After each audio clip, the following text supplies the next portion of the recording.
you ready to take your investment game to the next level? Introducing Digital Investor, your ultimate guide to mastering the digital marketplace. Whether you're a seasoned pro or just starting out, Digital Investor brings you cutting-edge game theoretical strategies, expert insights, and real-time tips and tactics to analyze, evaluate, invest and grow your wealth. Don't miss out on the digital revolution. Visit www.nickblacknex.com and start your journey with Digital Investor today.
Right. See.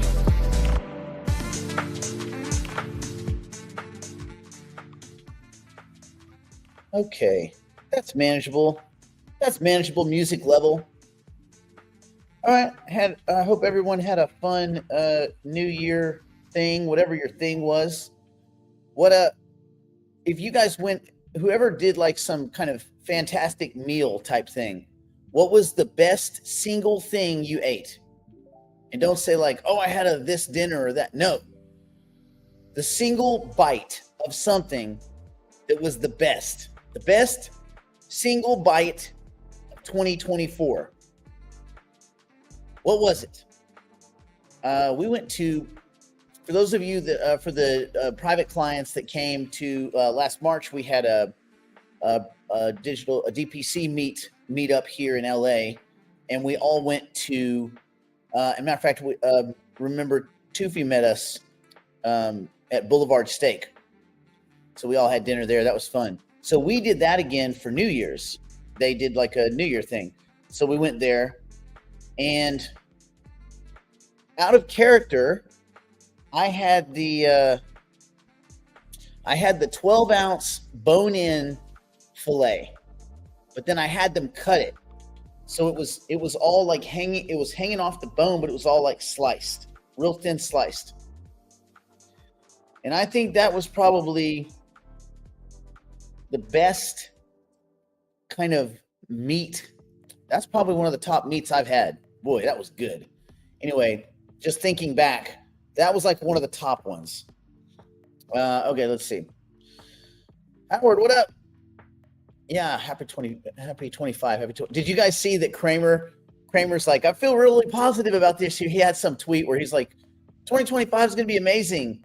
People are like, oh, that's it. It's screwed. We'll go for 2026 now. Kramer jinxed it. Kramer, I call tops. Jim, I call tops. Kramer. Him and Mark Cuban. As long as Mark Cuban is not positive. If Mark Cuban is positive, then we're screwed. But as long as one of the two of those are negative, then they should cancel each other out like antimatter particles and particles. All right. Let's see. Hello. Ooh, steak, mac and cheese. Interesting that, Robert, that would be the top. But you don't think about steak, mac and cheese being like a top thing. I guess if it's the top, it's the top. I can't tell you your favorite color is not your favorite color. If it is, grilled ribeye. Oh, yeah. Ooh, scallops and lobster. That sounds good. Cheesecake's good, but it's too sweet. And I like sweet stuff, but it's like if I was stuck on an island for the rest of my life, I couldn't have cheesecake. Not that that's not your favorite, Barry, but that, you see what I'm saying? Like, how I kind of think about things like that. Like, could I live on lobster forever? Yes. Scallops? Yes. Grilled ribeye? Yes. Steak, mac and cheese? Probably. Cheesecake? I don't know. Curry beef? Huh. Well, here we are. Okay, let me say hello to everyone. Hello. Broiled and lightly roasted lobster. That does sound good. I'm going back to Boulevard this Friday, and I'm gonna have lobster this time. I've decided. Yeah. Sauteed bass and cabbage. Interesting. A lot of people had fish type things. Filet mignon. Filet magnifique. Nice. Hello. Christmas brisket. Filet mignon and ribeye. Mustard sardines on crackers. Carl, you know how to party. Grilled venison chop. Stuffed shrimp. Oh, stuffed shrimp. Yeah, that's pretty good. I haven't had those forever. King crab with red potatoes and ketchup. Cajun sausage. That sounds pretty good, but that's a lot. There's a lot going on there. Filet mignon with ribeye, pan-seared and butter basted. Yeah. Okay, so I guess we ate well. Well, today we're going to talk. I know, right? God, I'm hungry again. I shouldn't be hungry. This is why I'm sipping down this damn coffee, so I won't be hungry.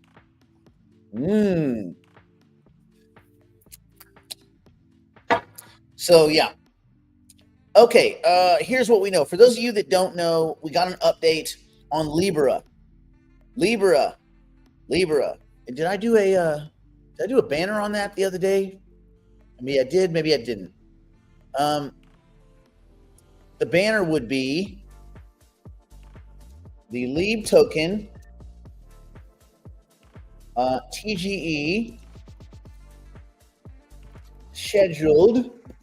See, I said that. That's not British. Scheduled for February 6th. You say, why February 6th, man? They were supposed to be around the 20th. Yes. The reason is Coco Crypto. I'm going to put this on the screen. So I think that's the correct spelling. Maybe it isn't. But Toko Crypto is owned by Binance, like fully owned by Binance. It's the biggest exchange in Indonesia by volume and all that kind of stuff. So it was pretty important that servicing the Indonesian community, they needed to get that sorted. They're also working on one more listing. Well, they're working on several listings, but another tier. This is considered like a tier 1 exchange. Think of it as the Coinbase for Indonesia. Well, think of it as the Binance for Indonesia, because that's what it is. And then they're also working on an exchange in Thailand. I think it's called T1 or T10, something like that. But anyway, they're working on a Thai exchange also, because that's going to be pretty important. So that's what we know as of right now. That was the last message that I got from the team. Let me go look at it. From that team, and that was Saturday morning. And then I got a message from the game company for the GMRT token. We plan to do all IDOs the last week of January. Wait a minute. Are they both doing? Hold on.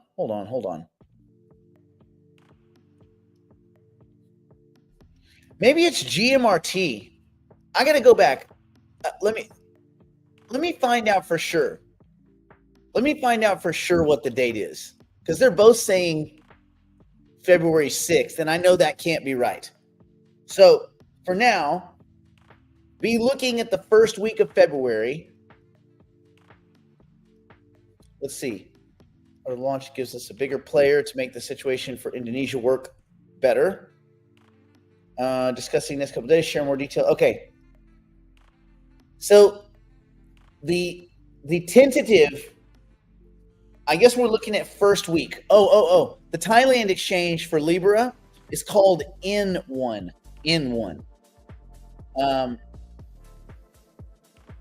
And there's, let's see, no listing fees. They're very regional. Okay. So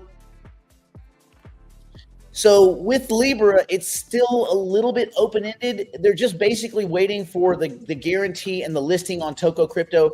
Toko Crypto wants their mainnet to be live. So they met them matter of fact, they met them a few days ago in London. Okay, so that's good. Yeah, all right. So with Libra, it's a we think. It could be from the 20th of January to the first week in February. And then with GMRT, it looks like they are a little bit more locked in.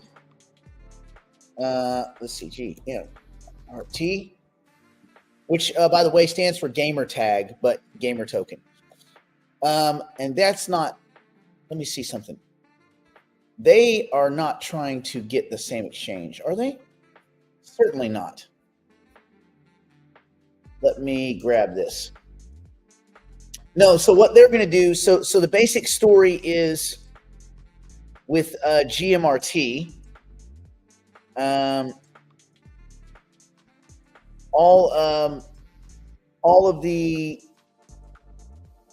sales portals, platforms, what have yous, that'll be the last week of January. They want to TGE on or around the 6th of February. And then they have a partner call on the 3rd. So they have a partner call tomorrow. We'll get more details on that probably by Monday. So we'll just say a GMRT token TGE tentatively scheduled for February 6th. And then Libra tentative January 20th through February 6-ish with listing on Toko Crypto. All right, so that's what we know. And these things are all kind of,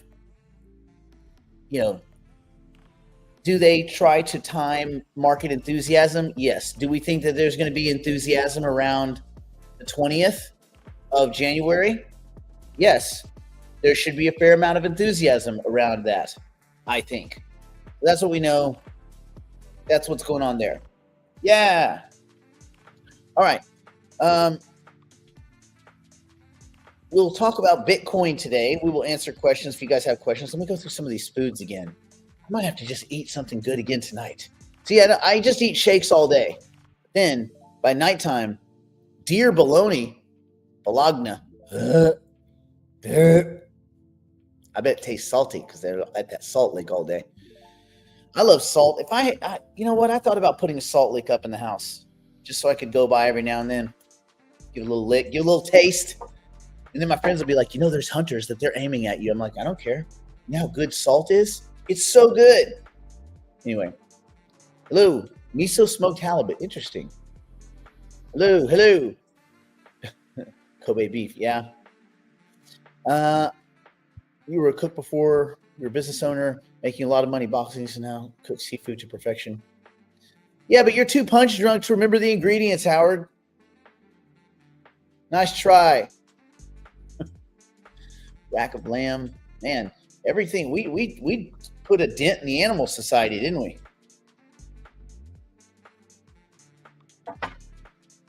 All right. Get through our hellos. If you guys have any questions, 25%. You mean that's your allocation? That'd be interesting. Why doesn't everyone do this right now? Everyone who can, get to your portfolio, and I want you to, not the amount. Tell me your percentage, the percentage of Bitcoin in your portfolio this second. Right now, this second. That asset among all. The first, it is the alpha and the not mega. It is the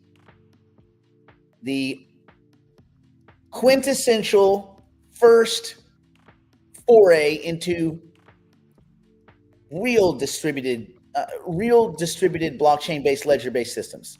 I think the first successful one. There had been a lot of almosties, but not anything successful. the Bitcoin, the most appreciating asset in human history, Bitcoin. What percentage do you own in your portfolio of Bitcoin? Then we're going to found a cool article. We're going to dig into it a little bit. Ooh, lamb. And talk about what we think is the ideal percentage of ownership. What kind of coiner should you be? I remember Steve Wisniewski used to say, he's like, get off of zero. That's a good point. Get off of zero. I tried to convince a banker the other day. She was very open-minded, actually. I tried to convince her that she needs to get some Bitcoin because let me tell you what banks are right now. A ghost town. Ghost town. And just so fraught with stupidity. She was a bank manager. It took us an hour to get my account unlocked. I've sent wires out of that bank. I sent wires for many millions of dollars before. Nothing. No problem. I did an ACH payment to my old landlord for my final rent payment before I did a purchase thing.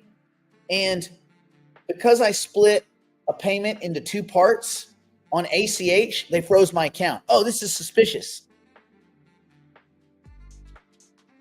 What? That's so dumb. I said, but the reason I split the ACH payment into two parts is because you guys limit ACH payments to $25,000 a day, unless it's a recurring payment. But I'm not setting up a recurring payment. It's a one-time payment, stupid. I said, now, look at the last 11 months. All of those payments are the same as the payment you made me split in half. No one thought to look at that. See, AI would have thought to look at that. She's like, we use AI. I'm like, you do not use AI. You might use it in your spell check, but you don't use it at the bank because your bank is stupid and your rules are stupid. And you froze my account and that's stupid. She agreed. Anyway, it took forever. So we're talking my fasting day. Fasting? Who's fasting? Premier Italian restaurants seem to know how to cook right. Yeah, I bet. I love to lick salt lick. I know, salt licks are awesome. This food looks good. Okay, here we are. Percentages. Sam. Oh, damn, Sam. 50%. Sam is crushing 50%. All right. Dawn. 33%. Cisco. Buddy. Get off of zero. Get off of zero. Mike. 40%. Lotus. 78%. Holy smokes. Lisa, 25. Cool. 41. 40. Well, John the 8th, you're a 1%er. You should own at least an 8th, right? Can't you get 12.5% in there, buddy? Again, I'm not telling anybody what to do. You do you. Most appreciating asset in human history. All right. 14.3. Okay. All right. 44. That's a big chunk. 10. Fair. I think I'll have to check. I think I'm around there. 60. Shiza. 46. Howard, you were at a soup kitchen for homeless people. Don't lie, but you know what? Homeless people need good meals too. So good job for you. Restaurant. Those two derelicts weren't getting married. Okay, 51%. That's a lot. 65. That's a lot. The thing is, it's not a lot. Bitcoin is a very safe, conservative play. It's our stupidity hedge. It makes a lot of sense. So I get it. So be thinking about these things. I'm not sure what that percentage is. Oh, 2%. Oh gosh. 15, 65, 67. Holy shit. 58. You guys are holding some corn. More than I am. Way more. 74%. That's got to be the winner. 33. That's a lot. I know. That's a lot of Bitcoin. That's fine. I mean, listen. Bitcoin might not make you rich, but it certainly won't make you poor. Holding dollars might make you poor. That's the tricky part. Holding dollars might actually make you poorer.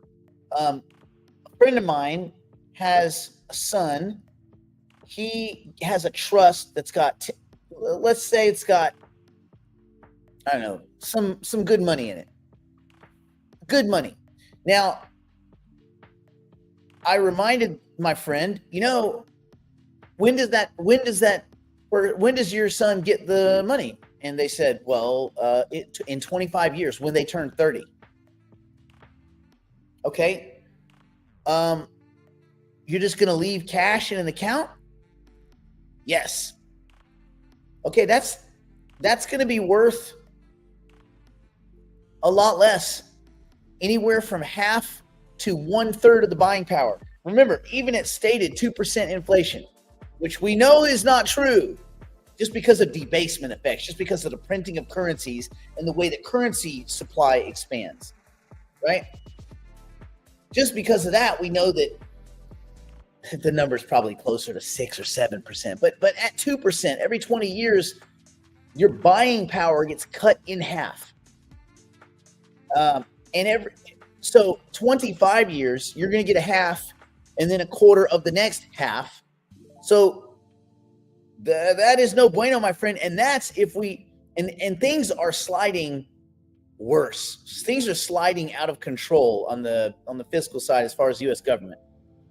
If you want to giggle, put up that debt clock and just about crap your pants. Like these, I got to put it up just because it's so outrageous. Let's go here. Let's go U.S. debt clock. Where'd you see this shit? See that? See the U.S. national debt? 36. Yeah, you got to start counting commas. Trillion. 36 trillion. Debt per citizen, 106,789. Debt per taxpayer, 320. Shit, man. $323,000 per taxpayer. There's a lot of people that will never in their lifetime have generated $323,000. I know it sounds awful to say. That's the reality. We live in a world where that's the reality. Oh, well, what is the tax revenue? 4.9 trillion. Wait. So if the debt's 36 trillion and the tax revenue is, let's call it 5 trillion. Okay, cool. So there's a, 31 and change $trillion gap. Yeesh. U.S. federal spending official. They put it in parentheses. This is the official one. The unofficial one is way higher. This is the official one. Just shy of 7 trillion. Can you imagine if you made money as fast as that clock went up? You'd be someone like Elon Musk. The U.S. federal budget deficit, the official, not the unofficial, the deficit. Because I like underneath it, you see this little grayed out area. So look, total of U.S. dollars appropriated and spent by the U.S. Congress and approved by the president. Now beneath the net operating cost, this combines the on-budget and off-budget totals to derive consolidated totals for federal activity. You'll notice that number is, 200 and change billion higher. That number is about 160 billion higher. The U.S. federal budget deficit actual, again, on and off budget federal activity that exceeds the annual revenue collected by the federal government. Again, that exceeds, goes higher than the annual revenue of the U.S. government. This is a problem. Federal debt to GDP ratio, the U.S. national debt divided by the gross domestic product at the end of the 2000 fiscal year. 1960, 53%. Debt to GDP. Debt, meaning you want it to be a percentage. You don't want integers. You don't want anything over 100%, man. 1980. 34.4. Okay, bravo. Reaganomics, what? Well, eventually. 2000. Basically just shy of 60%. So now we're back up and we've topped 1960. And now we doubled that. So now we're at 122.76%. U.S. national debt divided by GDP. And remember that almost half of GDP is government spending. Pay someone to dig a ditch, pay someone to fill it in, pay someone to watch them, pay someone to carry them around. That is GDP. Printing prosperity all day long. What a mess, man. What a total flippin' mess. And then there are the unfunded liabilities. Yeesh. This is what we owe in the future we do not have money for. By the way, the largest budget items, it's good to start this off. Medicare, Medicaid, we're at 1.6 trillion. Social Security, 1.4 trillion. Defense and war, almost 871 billion, which, by the way, I don't think that's an accurate number, but that's neither here nor there. Interest on debt, $1 trillion. The interest on debt includes U.S. Treasury notes and bonds, government account series, GAS, SLGs, and other special purpose securities. So government securities, government interest, the interest on the debt, the interest, what we owe on the money we issue, on the debt instruments we issue. Effing $1 trillion, man. God bless. Then we have it's this nightmare sauce. Now we get to the unfunded part. Can you guys see this? This is the unfunded part's the part that it should shock you. Hold on. Yeah, you can see it. Whoa. Let's see. Let's go first to U.S. total interest paid. So this is the U.S. total interest paid, including household, business, state, and local government, financial institution, and the federal government. That's 5.1 trillion. Interest per adult, 19,406. Remember, this is unfunded. This is kind of the way to look at this. Let's see if they give a little bubble. U.S. total interest paid. It's unfunded liabilities are things that we don't yet have the money for. Like we can't quite do it. And that's problematic. U.S. total debt. That looks like a big old fat ass. 101 trillion. Savings per family. No one's saving shit. Anyway, savings per family, 9,755. That is grossly skewed by the upper class. I think the average, matter of fact, that's a GPT-er. The average debt. What is the average debt of the American household, not including the upper 1% of society? Let's see. The average American household carried. Does anybody want to guess on this one? This one will make you shiza your pants. Does anybody want to guess what the, and don't cheat, don't do what I did. Don't use AI. Does anybody want to guess what the average American debt is? The household debt that's carried. Anyone? No, God, it's not that much. Last, come on. The average American household carried approximately $126,863 in debt, with a median debt of $31,760. So $31,760 is the median, excluding real estate debt. Excluding real estate, when excluding real estate debt, the average household debt was about $26,602 with a median of $5,200. Yeesh. I said, oh no. Shit. These figures include the top 100%. The top 100. That's all of them. The top 1%. Given that higher income households often carry more debt, especially in the form of mortgages, excluding the top 1% would likely result in lower debt figures. However, there is insufficient price data included to properly represent this segment. It's difficult to provide an exact average debt for the remaining 99% of households. It's also noteworthy that mortgage debt constitutes a significant portion of household debt. In 2023, the average American household held approximately $89,643 in mortgage-related debt, with 42% of that holding this specific type of debt. Game theoretically, the distribution of debt among households can be viewed through the lens of a wealth distribution strategy. Households with the top 1% may adopt strategies for involving higher leverage and taking on more debt to increase investment opportunities, while the remaining 99% are focused on debt for essential needs like housing and education. So, boy, we in debt, bro. We Americans in some debt.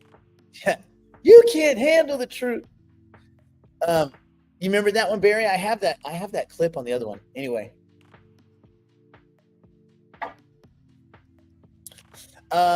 So yeah, going down the list, bank interest received $1 trillion, bank interest paid 400 billion, total personal debt 25.6 trillion, student loan debt 1.7, almost 1.75 trillion, 39,000 per person, and that money's all wasted. Not all of it; it's mostly wasted. I think that. That's a whole other thing. Credit card debt, 1.3 trillion. This is a good one. What is the average APR for debt service on credit cards in the United States?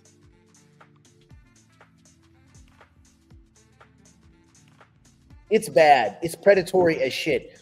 As of December 2024, the average annual percentage rate for credit cards in the United States is 24.6%. 24.6%. Holy shit. Think about that. Is there anyone here that if someone offered you 24% on your money, you wouldn't take it? Forever? I would never invest another effing dime. If someone guaranteed me 24% for the rest of my life, I'm out, bro. You know what the show would be like? We would just talk about ways to get to the number 24. We would talk about numerology and shit. 24.6. That's 25%. 25%. Holy smokes. The rate reflects a slight decrease from earlier in the year. Oh, God. Credit card rates remain high because people are taking on increasing debt. Okay. How much credit card debt does the average American have? And how much credit card debt does the average credit card holder hold? Because you might have a lot of Americans that don't have credit cards. I don't know that you would have a lot of Americans.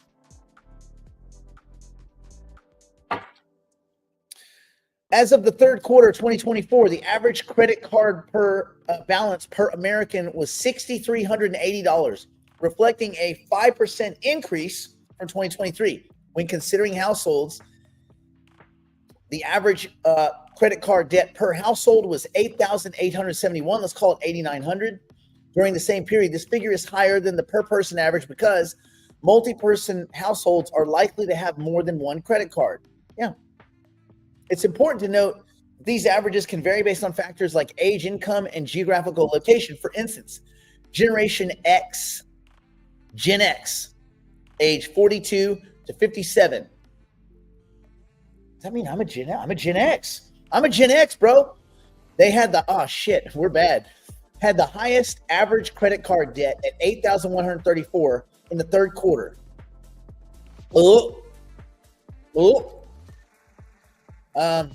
That's not good, man.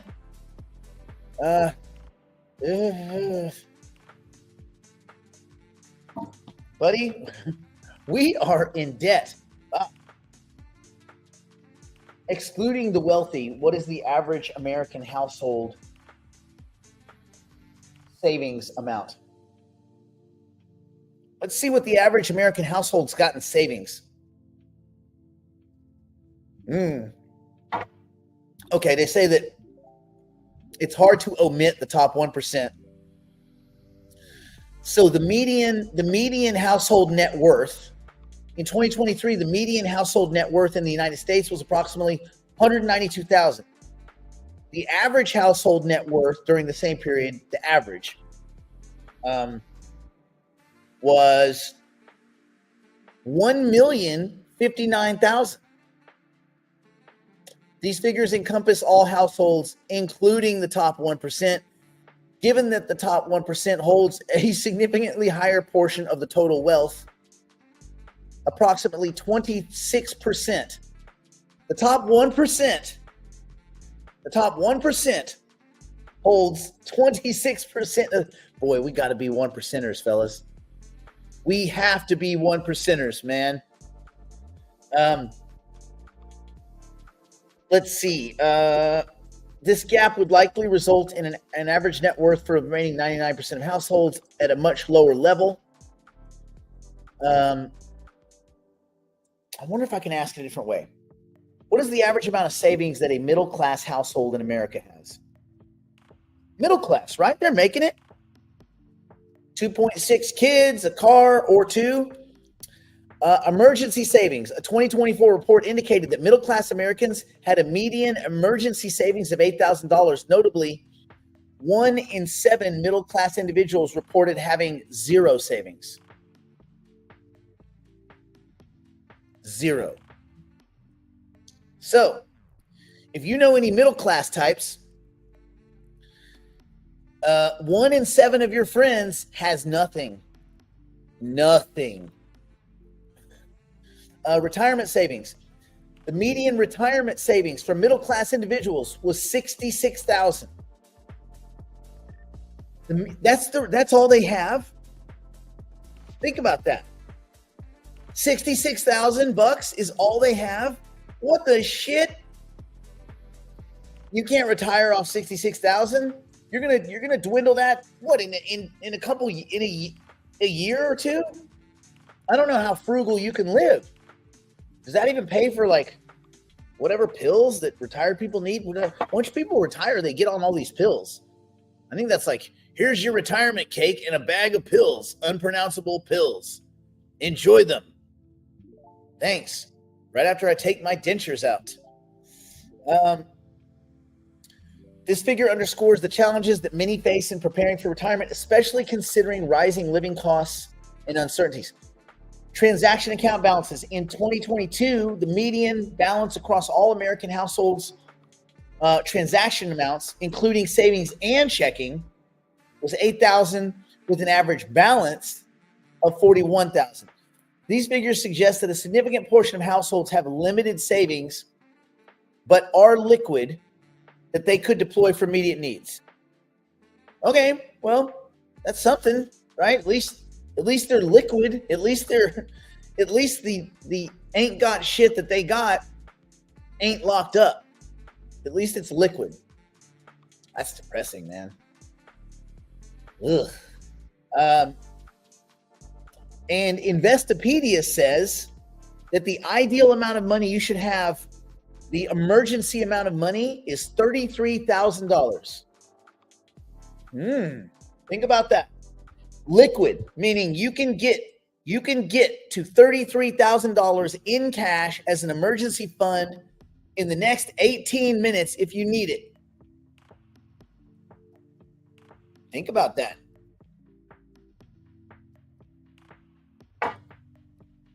Think about that. All right. Well, enough. That's some depressing shit. All right.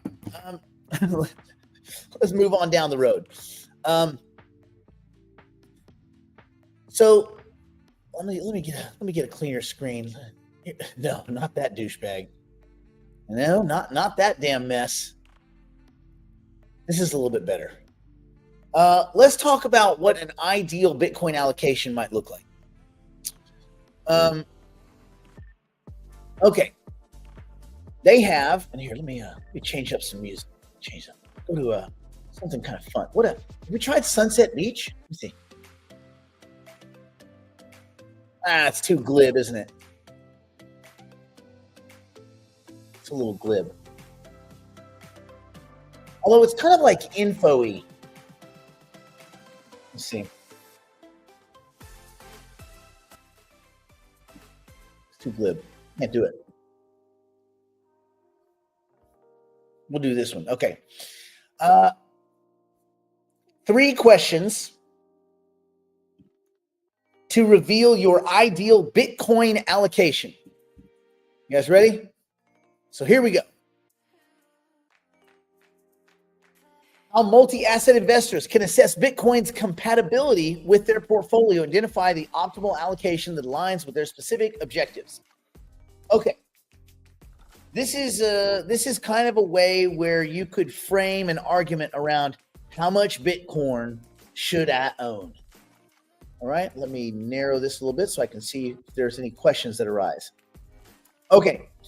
By answering 3 key questions on return expectations and targeting portfolio volatility, multi-asset investors like us can evaluate Bitcoin's suitability for their portfolios and determine if it's optimal as far as an allocation based on their unique and individual goals. We have unique and individual goals. That's an interesting question. Before we get to this, I ask the body, caucus, what is your total goal for crypto and what is your 2025 goal? So let's go. You're going to do 2025 colon and then total colon and give me your goals. I'll start. I'll do it too. Let's see. For me, I'm going to say 2025, I want to plus 250%, which is a lot on my portfolio. Then I want to, for my all-time, my total goal, I don't think this makes me too much of a dick. Okay. Put a little dollar sign by it. So here's mine. For 2025, I want to do a 250% run on my portfolio. And then my total goal is I want $1 billion. Again, it's a goal. Maybe we get there, maybe we don't. It's a goal. Shoot for the moon. If you miss, you'll still be among the stars.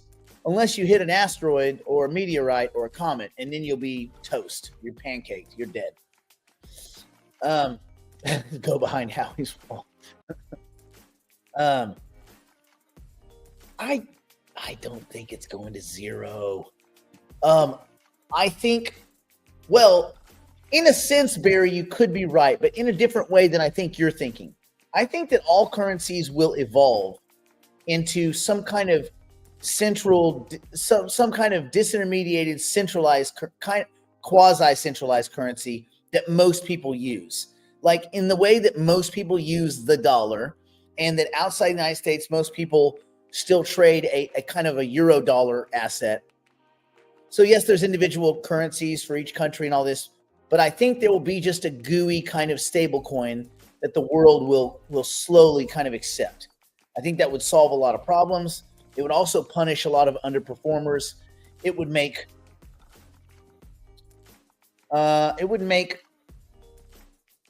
certain types of financial unions less amicable. I think the European Union may not work the way it works now. Anyway, I just throw that in the back of your mind. Okay, let's see what we got. Let's see. 2025, pull X. What do you mean, Robert? When you say pull X, you want to take off a portion. Oh, you want. What's your X, Robert? Do you want to do like a 2X this year or what? Oh, like what are you looking for? Okay, so there. So a plus 200 and 200 million. That's a damn fine goal, Mike. Something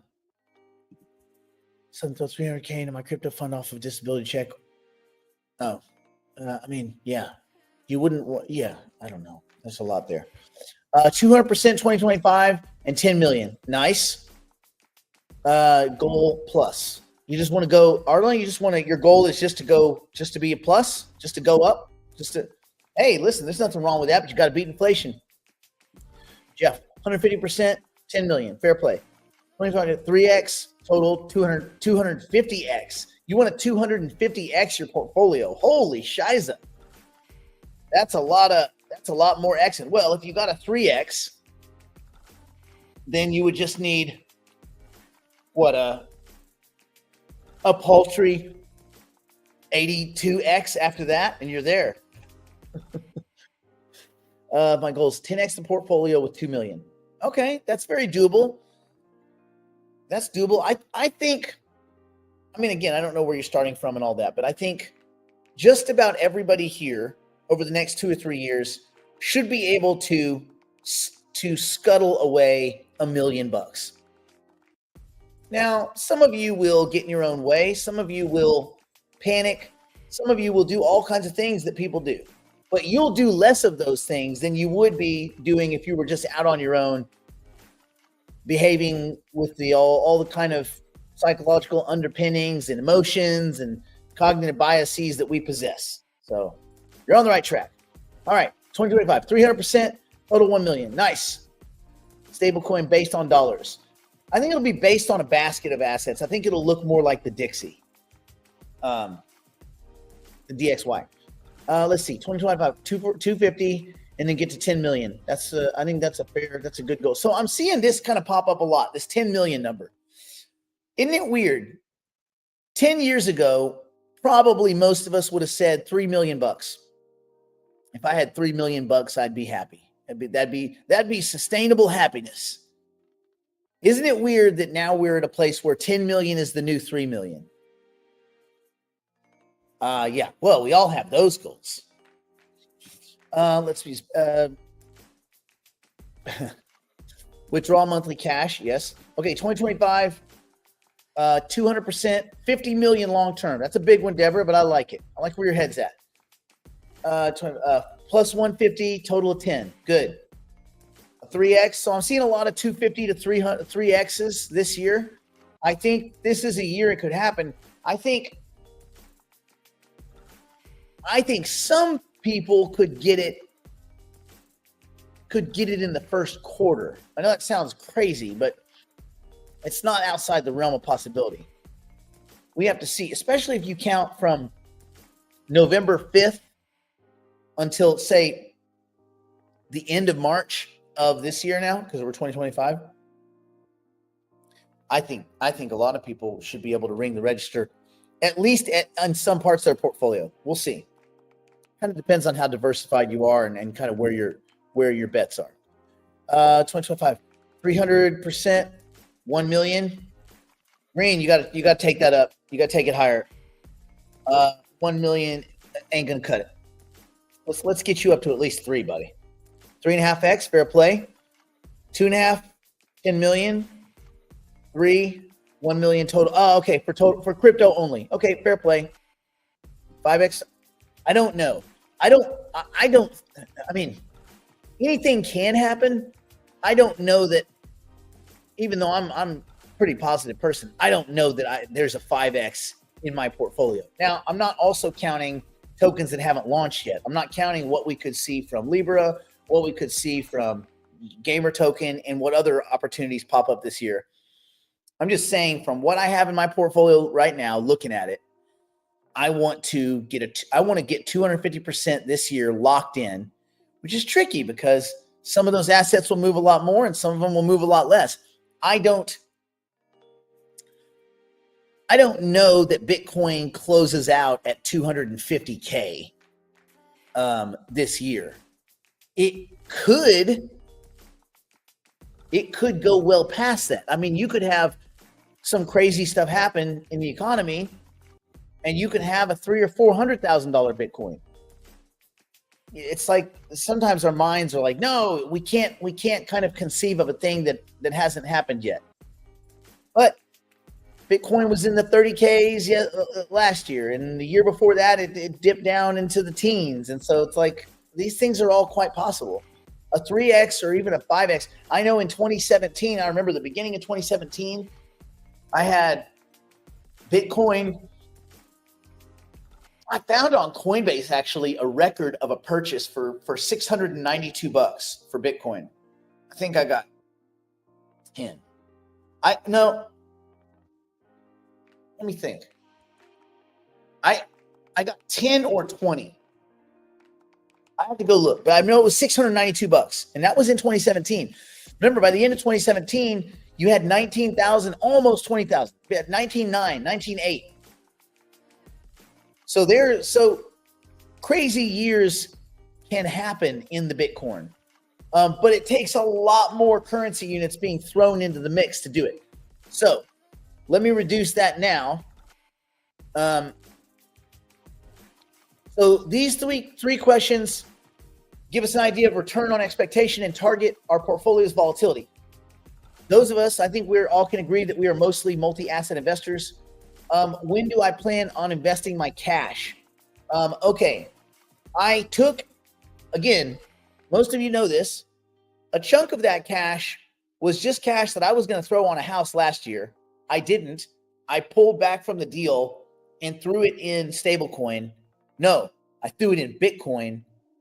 And then when Bitcoin doubled, I sold it in November and have been holding that. That was just allocated for the house. My percentage of cash now, because I redirected that towards, house, because I wanted to pay a big chunk of it. So I ended up doing good on that. Because that was Bitcoin that I grabbed at between 30. What was it? I have to go look, but I know some of it was at 37,000. And then the first chunk was at like 32,000 or 33,000, right in the 30s. Two purchases in the 30s. Anyway, I got that flip, but that money was allocated for the house. Now, the money that I have in stablecoin, without that money, like not counting that money, is, wow, my SUI is, anyway, it's 4.5%. So I'm light on cash right now. Also, though, over the last few weeks, I went back in pretty hard on some stuff. Not a lot of stuff, but I did kind of ape my way into optimism. I probably added 30% to my optimism position. Time will tell if that was stupid. We'll see. So anyway, let's figure out our optimal. So contrary to popular belief, Bitcoin's price is primarily driven by demand, not its mining supply. Each of Bitcoin's 5 bull markets have been propelled by innovations in how investors access it, ranging from the creation of early spot exchanges, the introduction of futures, uncollateralized borrowing, spot Bitcoin ETFs, and now options on those ETFs. So I think the next one is going to be options on physical, but we'll see. The evolution underscores Bitcoin's deepening integration into traditional financial markets, a trend that seems to be accelerated by regulatory approvals from U.S. agencies like the CFTC and SEC, and now with Gary getting the fuck out of the way, it's going to be even better. And this is creating progressively legitimized Bitcoin-based financial products. In 2017, the decision to retain Bitcoin's 1 megabyte block size marked the resolution of a long-standing debate within the Bitcoin community. This was referred to as the block wars. Originally implemented to manage congestion and uphold decentralization, the block size limit became a defining feature. This prioritizing decentralization over higher transaction throughput, it kind of cemented Bitcoin's role as a digital savings account, digital gold, digital store of value-ish. Again, not on any minute-by-minute, day-to-day timeline, but over time. And that has been pretty... Let me see if I can put that in there, see if you guys can see it. No, I don't want to save shit. What is it doing? Hold on. Get over there, artwork. Yes, okay, save, fine. Why is it not? Oh, that's so weird. It's not letting me, it doesn't matter. Oh, I can do it this way. I want to show you that chart because the chart's actually pretty interesting.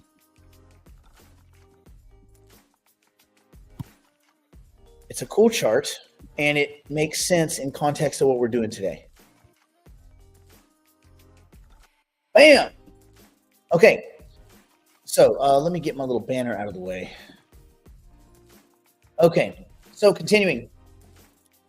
The framework helps traditional financial investors understand Bitcoin's role as digital gold or a savings mechanism, a risk mitigation tool, or a seeming inflation hedge. Again, that's arguable. But anyway, it offers insight into its potential. While Bitcoin is unlikely to disrupt jewelry, which is 8 trillion, it could capture, and we're talking about this year, it could capture portions of the $10 trillion addressable market, including private investment, 4 trillion, central bank reserves, 3.1 trillion, and industrial use, 2.7 trillion. With Bitcoin's current market cap at 2 trillion, they're talking about basically gold, right? Gold. This suggests a potential 5x growth as it solidifies its position as a kind of digital gold, right? More investor awareness, more access. The fundamental distinction in Bitcoin's nature as a technology with strong network effects, which gold inherently lacks. Network technologies often follow an S curve, which is an adoption model with mass adoption accelerating once it hits a critical 8% threshold. So once you pass that 8%, up it goes. With a market cap of 2 trillion, Bitcoin represents just 0.58% of the nearly 400 trillion global financial asset portfolio. This share is poised to increase as asset managers, pension fund managers, sovereign wealth funds, governments themselves progressively integrate Bitcoin into their investment strategies. A strategy to strategically integrate Bitcoin into a forward-looking kind of optimized portfolio, investors must ask 3 questions. 1, actually I can copy these. 1, how is Bitcoin expected to perform relative to equities? 2, how will equities perform relative to bonds? 3, what is the target portfolio's overall volatility? Right? So let me throw these old suckers on here. These are the 3 queries, at least based on this individual's insight. So once you've asked yourself these 3 sensors, then you can make kind of an estimation of your own. Let me click on that.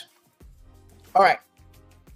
So if you believe it's going to outperform US stocks by say 30% in 2025, and US stocks outperform bonds by say 15%, and your portfolio is targeting a level of volatility of say 10 or 12%, the following adjustments occur. Your equities increase from 19.1 to 25%.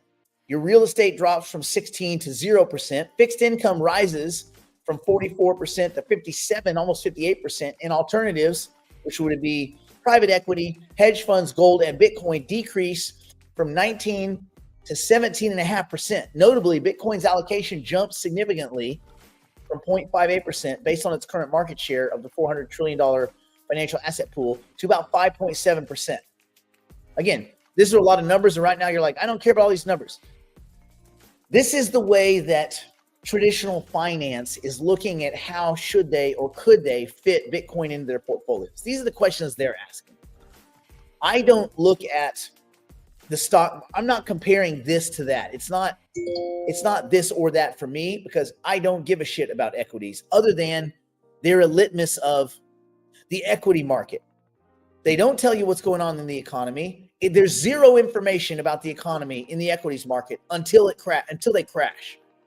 And then bailouts and stimmies come in, and then it's ridiculous again. So they win until they lose, and then they win bigger. So, but for people that manage a portfolio like this, making those adjustments boosts their portfolio's expected returns from, say, 11% to 14%, leveraging a kind of volatility targeted optimized framework, which is an analytical tool, the Black Litterman optimized framework, which is like a tool used to optimize asset allocation within an investor's risk tolerance and market views. When I look at the crypto space, I look at it still as an unformed market.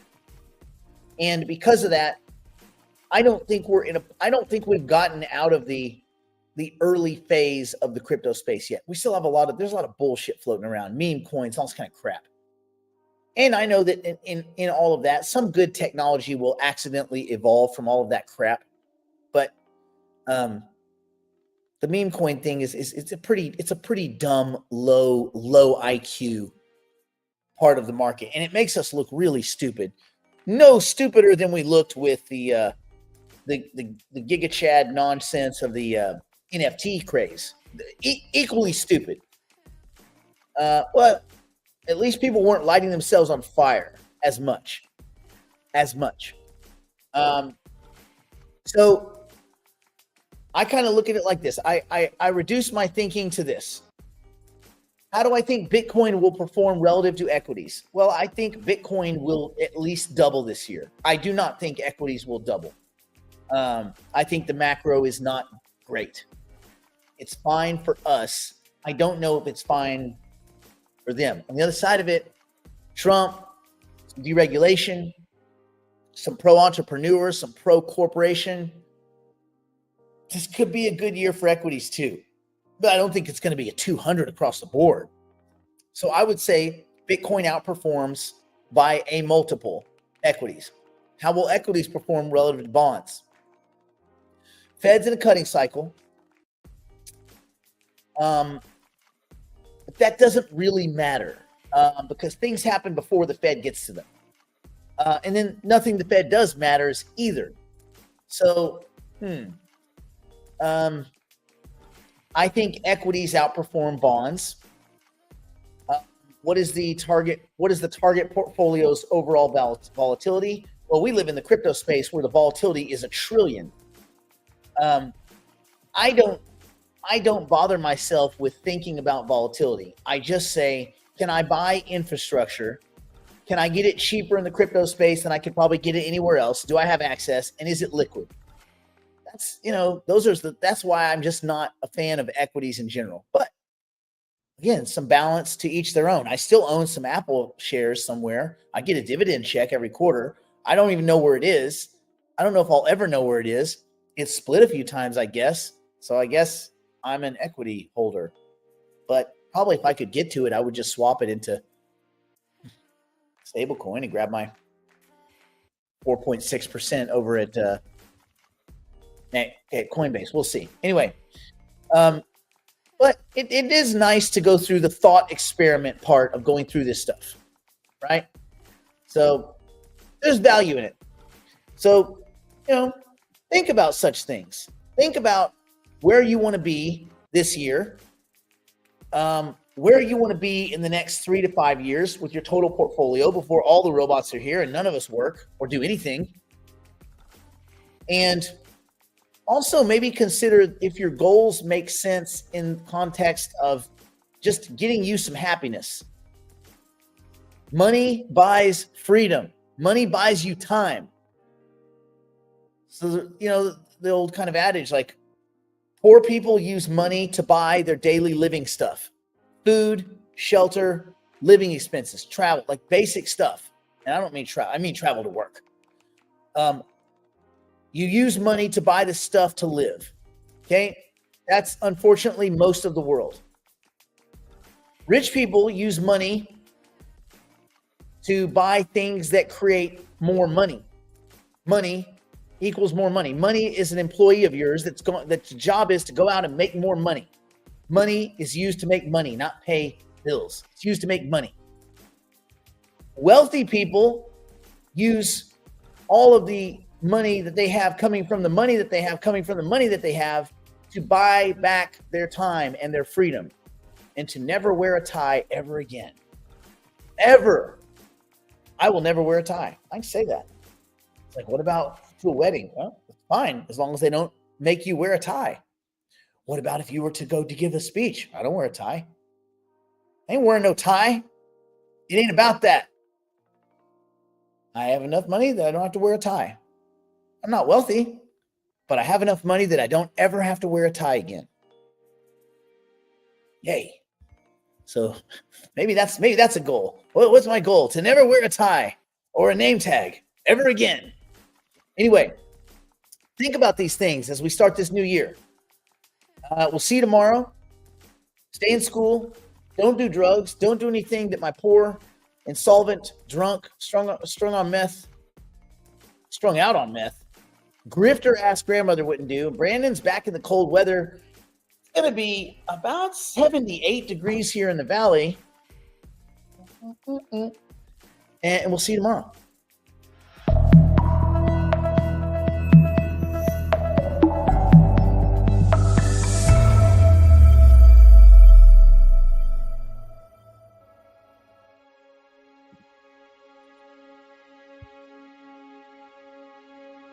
Terrified, wandering mind, the seams have come undone.